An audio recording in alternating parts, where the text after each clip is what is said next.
আজকে বানাবো চিকেন তন্দুরি। এখানে 2 কিলো চিকেন নিয়ে নিয়েছি, বডি আর লেগ মিলিয়ে দিয়ে দিলাম 2 চামচ নুন। নুনটা দিয়ে ভালো করে মাখিয়ে নিলাম। এখানে 3টে লেবুর রস নিয়েছি, লেবুর রসটা দিয়ে চিকেনটা করে ভালো করে মাখিয়ে নিলাম।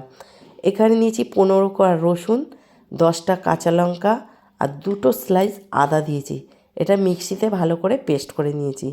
এই পেস্টটা আমি চিকেনের মধ্যে ভালো করে মাখিয়ে দেবো। চিকেনের মধ্যে ভালো করে মাখানো হয়ে গেছে। এটা আমি 1 ঘন্টার জন্য ম্যারিনেট করে রেখে দেবো। এবার আমি নিয়ে নিলাম সর্ষের তেল আর রেড চিলি পাউডার। এটাকে ভালো করে মিশিয়ে আমি রেখে দেবো। এবার নিয়ে নিলাম 6 চামচ টক দই। এর মধ্যে দিলাম 2 চামচ জিরে গুঁড়ো, 2 চামচ লঙ্কার গুঁড়ো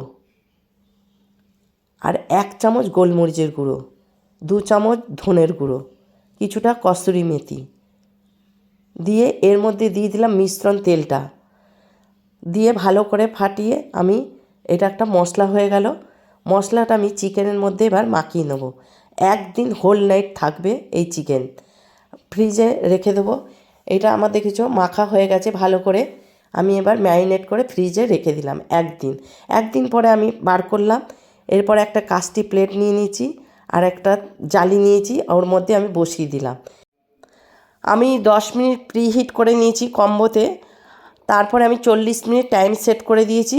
আমি চিকেনগুলো ভেতরে ঢুকিয়ে দিয়েছি মাইক্রোওভেনে। আমি 20 মিনিট পরে বার করলাম চিকেনগুলো, আমি উল্টে দিয়েছি। উল্টে দিয়ে আমি এর মধ্যে বাটার ব্রাশ করে দেবো।